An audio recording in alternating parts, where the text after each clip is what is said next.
be seated.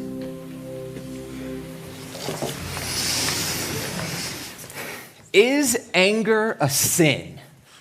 It's a question we bounced around in our living room over the last week with some mixed results of the conversation. But what do you think? Is anger a sin? We've been walking through the Psalms this summer, trying to see uniquely how this book of songs and prayers speaks to our emotional life, speaks to our feelings.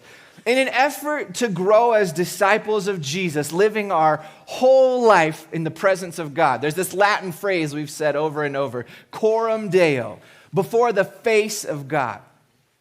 It's trying to help you understand what's already true. God is everywhere. You are near Him at all times, and we should live as if that's true. We should live before the face of God with every part of our life, including our emotions. And today, we're going to begin in Psalm chapter 4. So if you got a Bible with you, I'd love for you to turn it open to Psalm chapter 4, verse 4 is where we're going to start. And then we're going to look in a few different places throughout Scripture to understand God's thoughts on anger.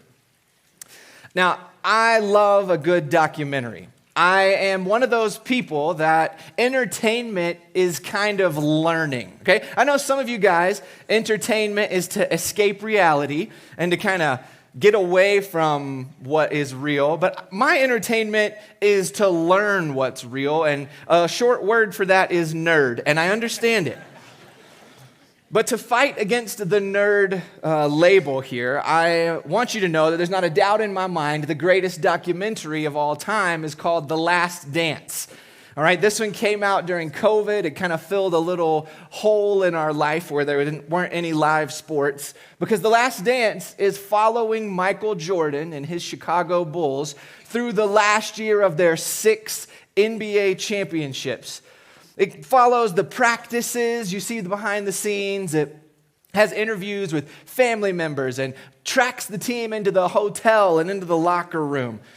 It really gave an unprecedented look into the life of an NBA player, an NBA team.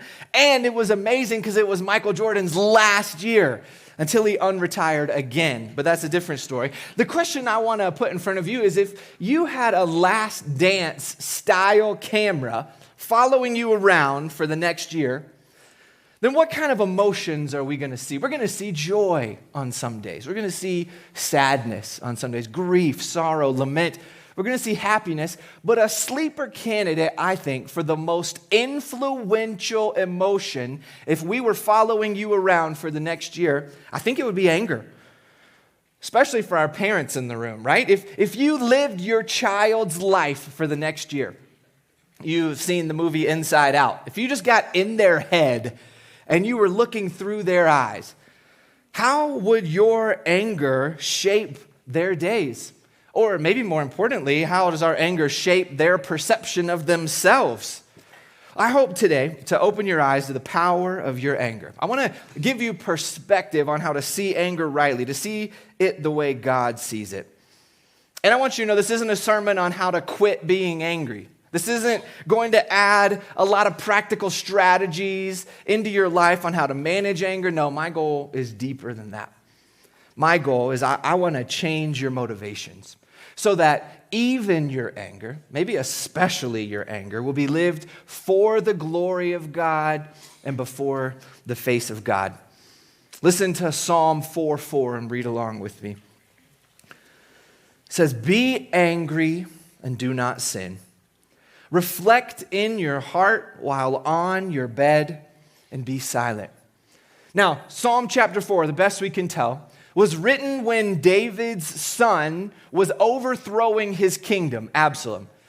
He was trying, but it had pretty well succeeded by this point, because most scholars would agree that David's probably sitting in a cave as he pens this psalm with a group of men who had remained loyal to him. Not many, but a group of men who had remained loyal to him. They had fled the city while his son Absalom took over, and they were hiding in a cave. And David, in this moment of grief and sorrow and also anger, talks some in Psalm 4 to God, but he also, in the middle of this psalm, takes a few sentences to talk to the men that are seated with him. And he tells these men to be angry. Of course, there's not much good happening right now in their life. Be angry. But he also tells them to not sin, to reflect in their heart. Most scholars would say this is an evening psalm, one that should be read before you go to bed. Reflect in your heart while on your bed, even if your bed is made of rocks, and be silent. Now, I think this one line could do a lot of good for you and your emotional intelligence around anger. First, it answers our original question because it is possible to be angry and not sin. So anger is not a sin in and of itself. But before you start elbowing that person beside you and saying, "See, I told you so," I said it's possible, but I didn't say it's likely, all right? It's not common for sin to not be angry. Anger is not a sin all the time. But that doesn't mean your anger is not a sin all the time. Gregory Nichols defines anger as this. It'll be up on the screen for you. It's a hot displeasure of the heart in response to something you perceive to be wrong. All right? Anger could be throwing a tantrum. It could be an explosive outward emotion. But anger also could be coldness towards those around you, couldn't it? It could be, "I'm so angry, I will cut you off."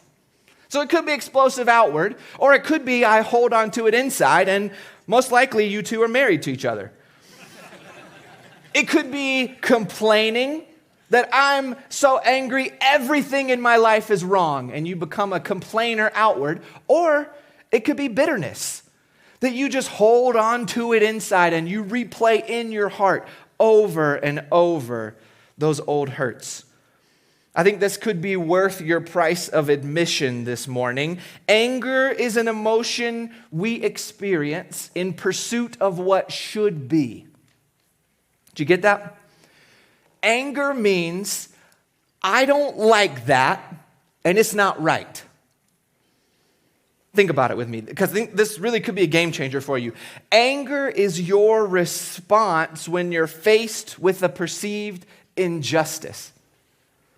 Therefore, anger is really an emotion of trying to make things right, of putting things back the way they should be. At least that's what God put anger there for. But as we're going to see, all too often, our anger isn't aimed at making things right. Our anger isn't aimed at making things fair or just. Our reality is that anger is more often about making things fit our selfish demands. Our anger is about getting what we want when we want it. And that's where things fall apart. Look, listen to what the late Christian counselor David Powlison says. He helps us understand anger a little more. He says, "Anger expresses the energy of your reaction to something that you find offensive and wish to eliminate." Powlison actually wrote a really good book on anger. It's called Good and Angry. And in it, he's got my favorite chapter of all time, okay? Look at this. Chapter 2. Do you have a serious problem with anger? Yes. Discussion questions. If more books were written like this, I'd read a few more books, right? I love the cheekiness of this chapter because it's showing you that all of us have a problem with anger, even if you don't think so. Because you might think anger's only external, but it's happening internal. Or you might think anger's only for people that have it internally, but yours is external. Listen, every one of us has an anger problem. We all want to make things right. It's how God's made us. But our definition of what's right and wrong is too often determined by our convenience or our comfort or our preferences. Your anger, though it could be used for good, is all too often marshaled for your own selfish desires. A good thing gone rogue. And we're responsible for that. That's on us. Because anger is your response to something you don't like. Then by its very nature, anger is judgmental. This is interesting because we live in a culture, this is ironic, that hates judgment, hates judging, and also is very angry. Do you see that?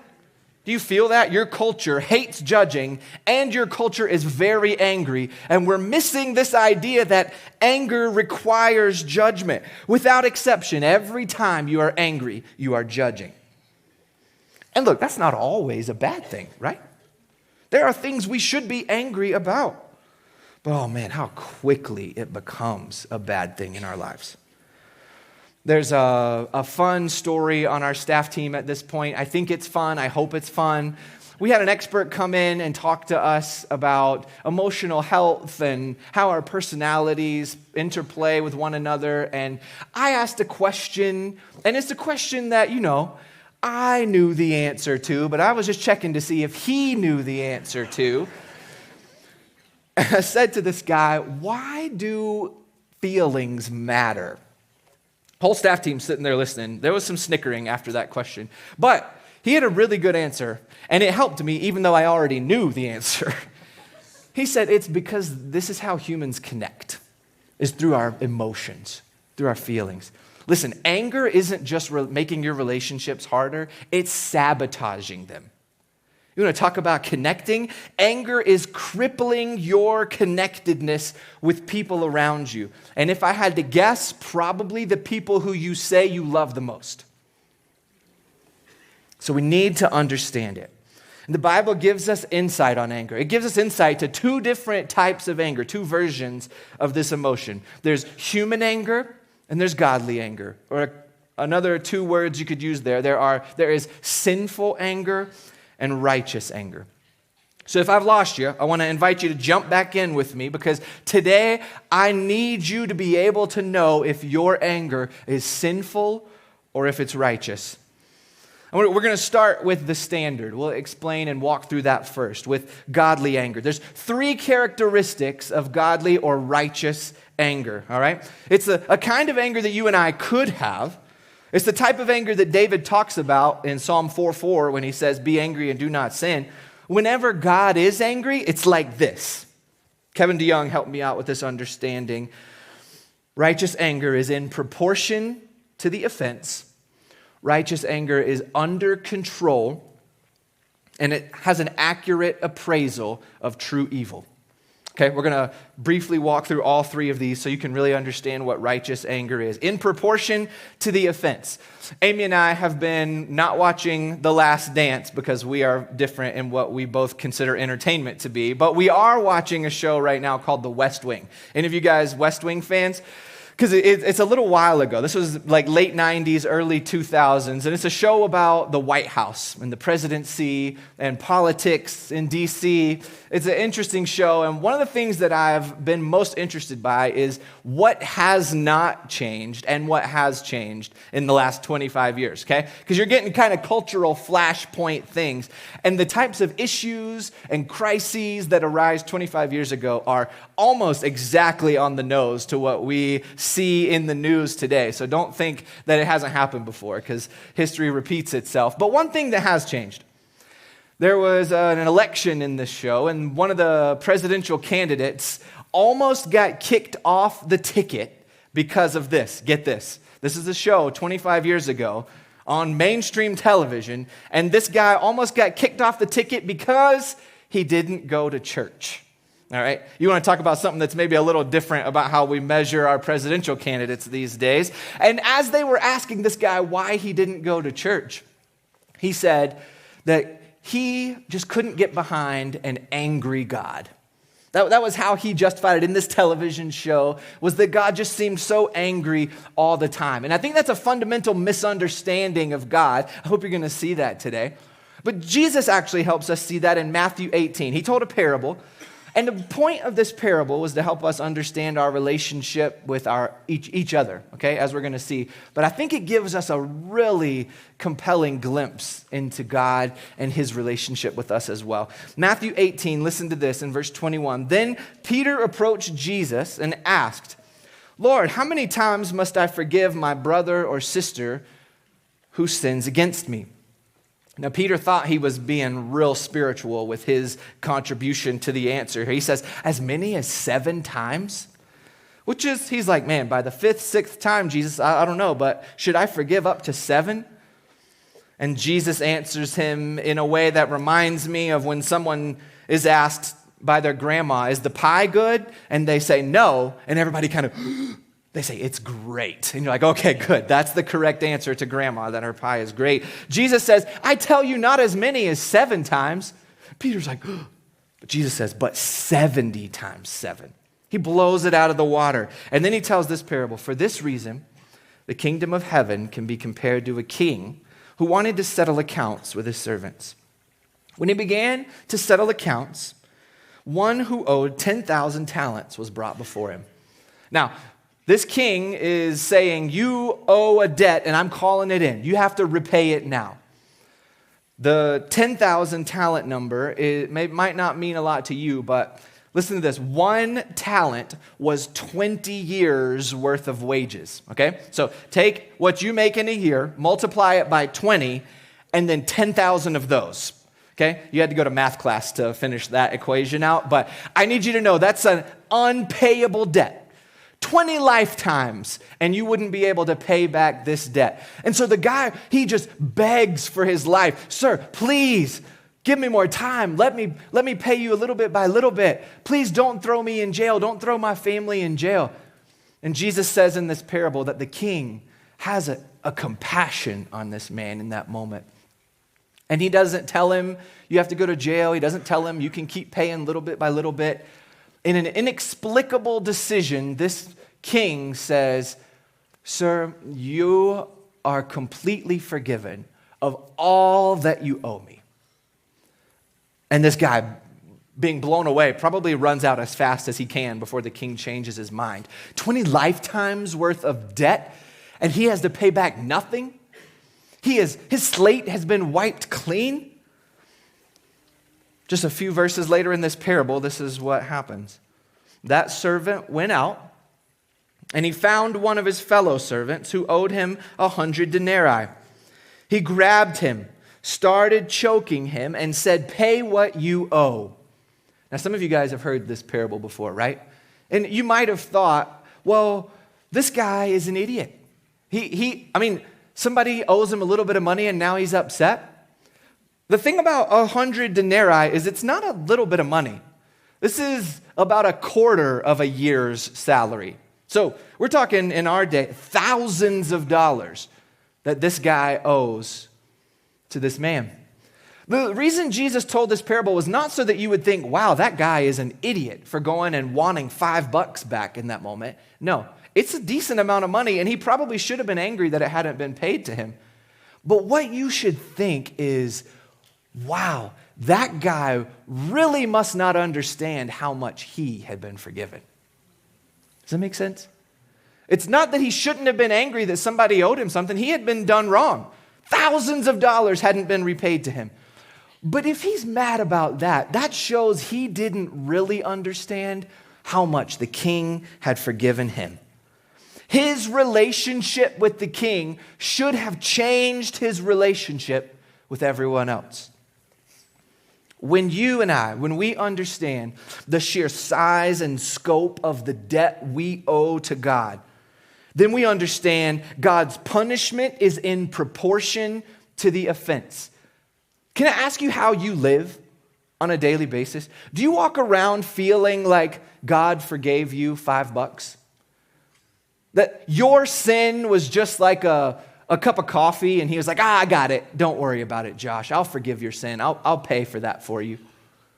Or do you walk around as if the forgiveness God has given you is billions of dollars worth? It is something you could never repay. Your sin is so offensive against a holy and righteous God that there is no amount of good works you could do to repay it. Because that's a different type of love, isn't it? It's a different thing when you think not someone has paid for your lunch, but someone has paid off your house for you. That changes your relationship to someone if they walk up and say, I've paid the rest of your mortgage, doesn't it? And our God has forgiven us so much more than just a mortgage. So much more than a monetary debt. He has forgiven us our rebellion against him. God's punishment of being separated from him is not an overreaction. We don't have an angry God. We have a God who has responded in proportion to the offense. Your anger towards others, though, my anger towards others, well, that's a different story. Remember, anger is the emotion we show when we find something offensive and we want to eliminate it. And for someone who's met the extravagant love and forgiveness of God, which is us, Storyline, we can't help but transform our anger. Look at how much God has forgiven us. And yet, we blow our lid at the smallest of offenses in our daily life. Righteous anger responds in proportion to the offense. But righteous anger also responds under control. In the book of Exodus, God has just rescued his people. He's done miraculous, wonderful things to bring them out from Pharaoh, out from Egypt, splitting the Red Sea so they may walk across. And then he brings Moses to Mount Sinai, and you might have seen this in a movie. He's about to give Moses the 10 Commandments. He's going to make a covenant promise to his people. And Moses makes a bold request. Moses says, God, I want to see your glory. And God says, well, you can't handle that, Moses, but here's what I'll do. I will tell you my name, and then I'll let you see a little bit of my glory from behind. Here's what I want you to hear, because righteous anger is under control. Listen to the name God calls himself. This is God's own mouth speaking his name to Moses. Listen, he says, the Lord is compassionate and gracious, slow to anger, and abounding in faithful love and truth, maintaining faithful love to 1,000 generations, forgiving iniquity, rebellion, and sin. But he will not leave the guilty unpunished. Did you hear it in there? God says he, of himself, he is slow to anger. It's power under control. There's never been a time, nor will there ever be a time, where God flies off the handle.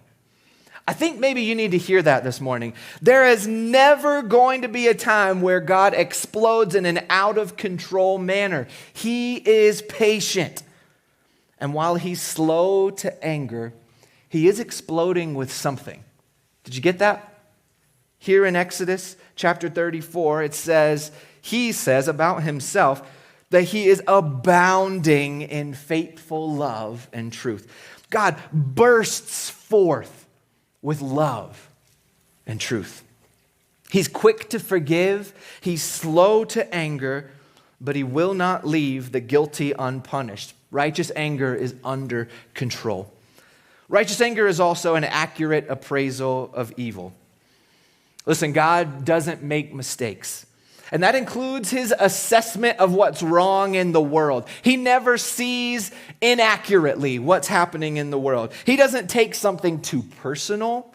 He doesn't just get frustrated at someone or at you or me that's just getting on his nerves.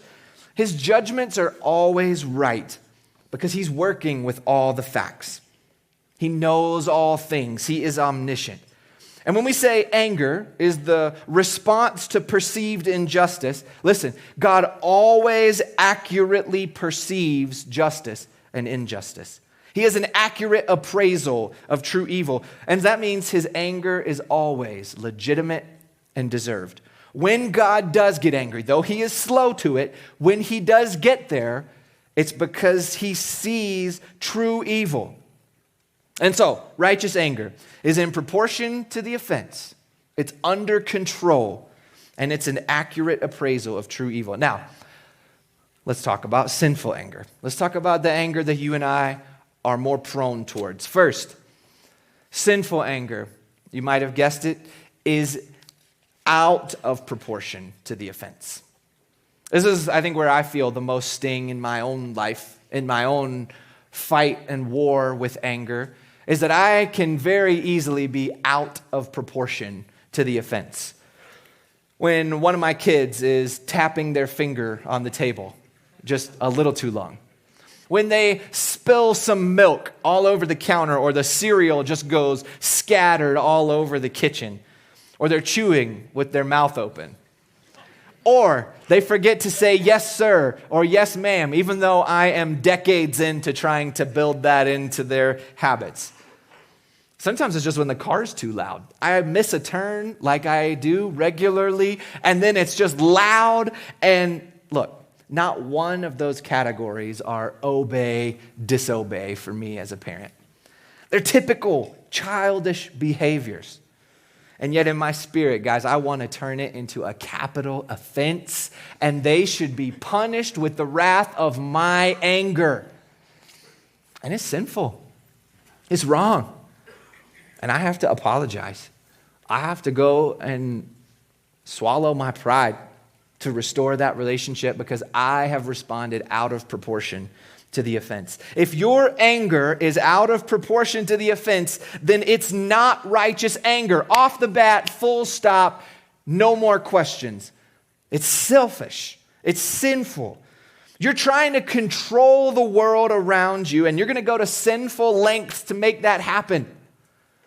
You and I, wielding our anger as a weapon to get what we want. That's really at the root of out of proportion anger.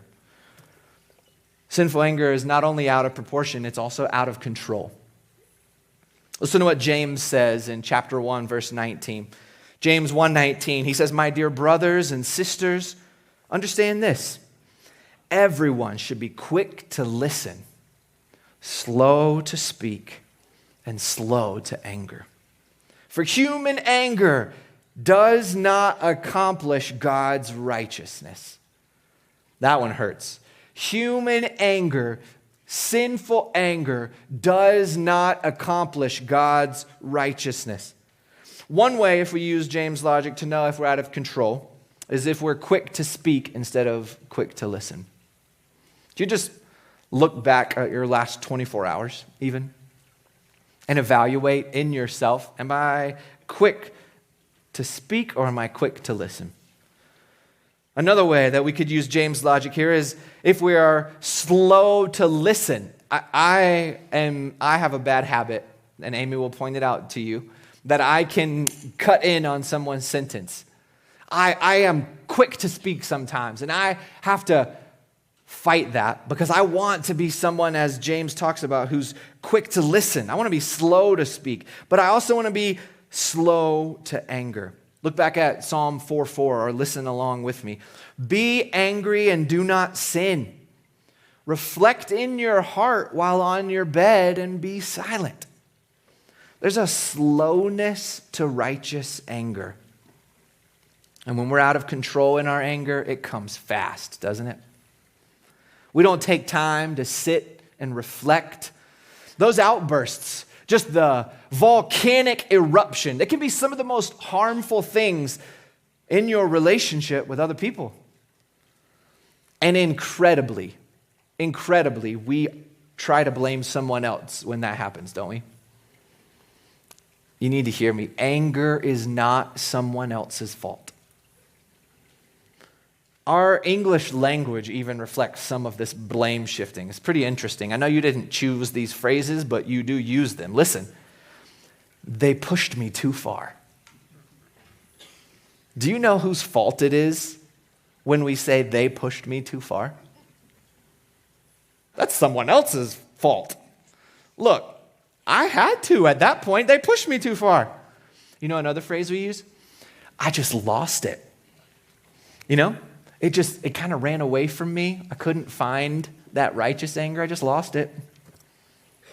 Righteous anger is not something that is just found.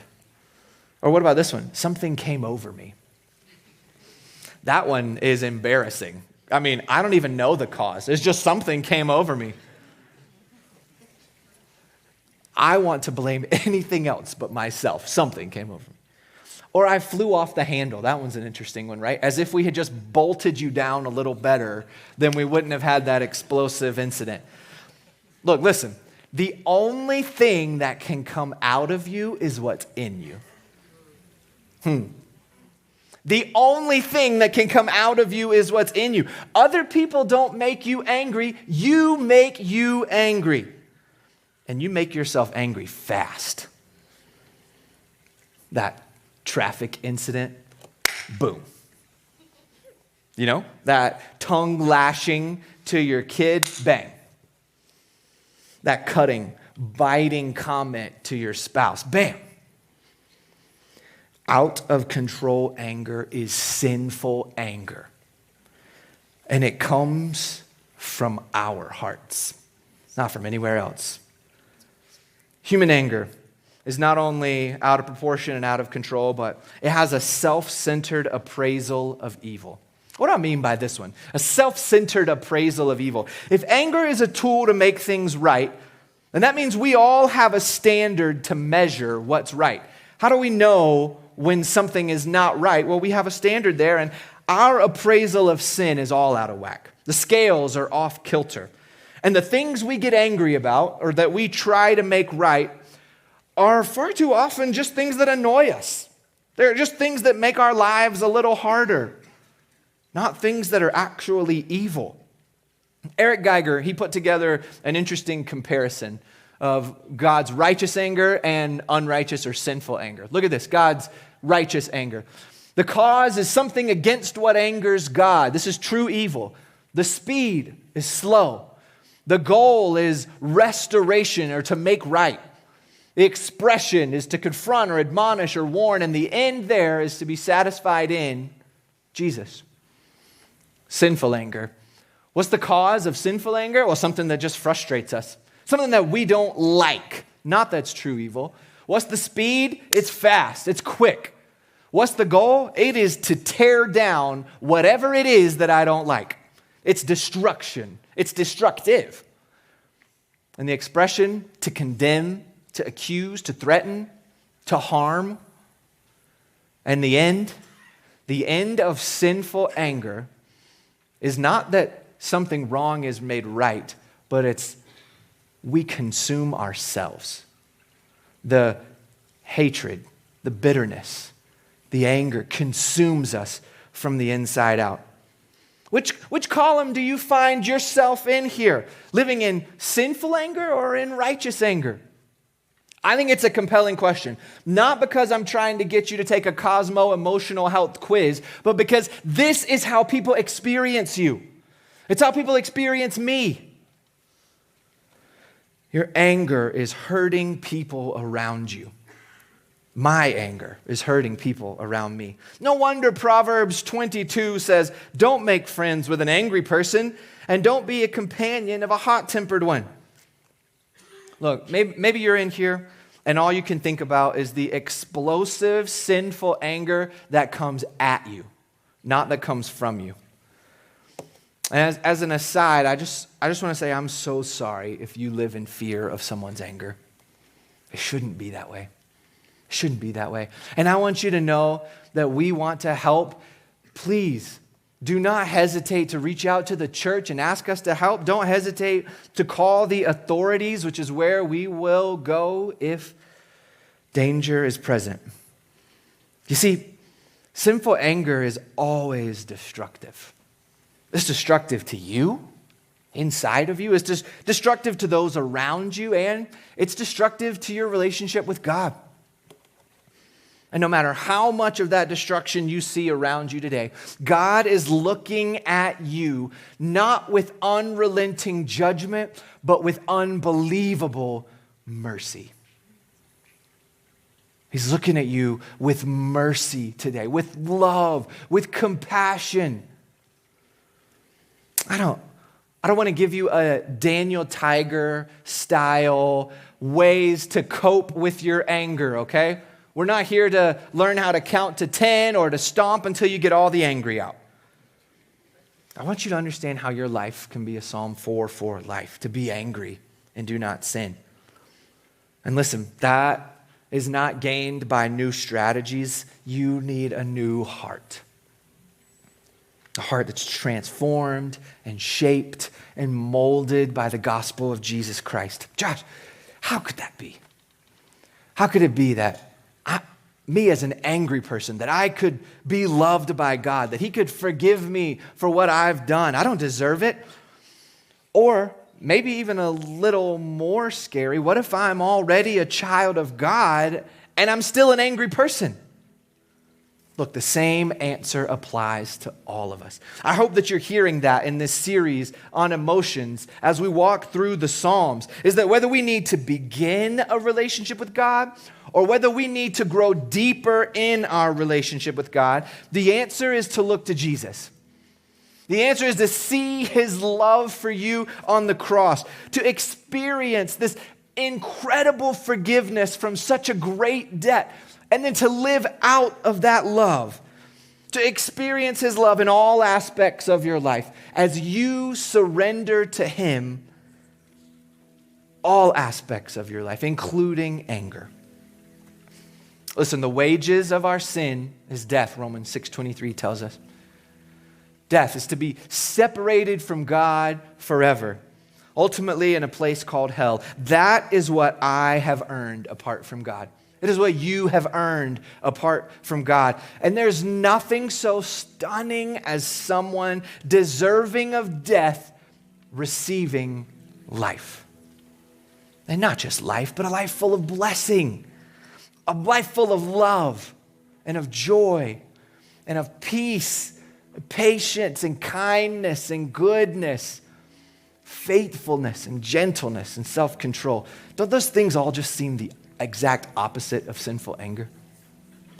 God's mercy is rich and it is waiting for you today. It's available through Jesus. Just look to him. Look at the love that he demonstrated to you on the cross. And please don't go home angry today. Don't go home still holding on to your anger tightly.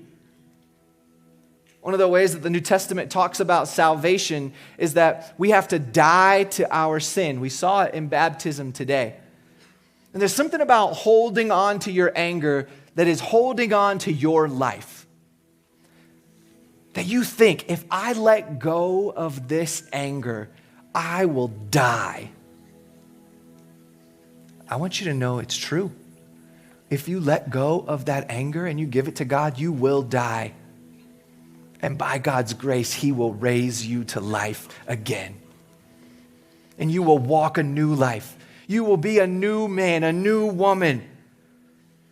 Look, don't get in your car today still holding on to your anger. Don't walk out of this room today still holding on to your anger. Ask him to forgive you for how you've misused anger in your life. Look, why wouldn't you? Why wouldn't you do that? Why wouldn't you confess that sin? Is it because you're embarrassed? Get over yourself. Life is waiting for you on the other side. You need the healing power of Jesus for your anger, as I do. You need the healing power of Jesus in your marriage. You need the healing power of Jesus in your workplace, in your parenting. Ultimately, you need it in your own heart so that God can help you to avoid sinful anger and the hurt that it causes.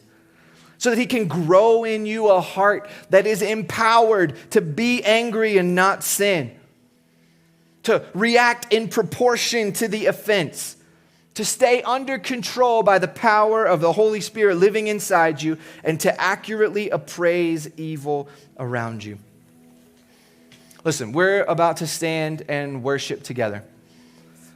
But if you know that anger has had a destructive power in your life, or maybe it's bitterness that's had a hold in your heart for a long time, we're going to have our prayer team standing up. If you guys are on that team, I'd love for you to go ahead and stand and be ready. During this song, I want to invite you to pray with us. Maybe you just want us to pray with you. You guys can spread out. We'll have a few people in the back, a few people up here in the front.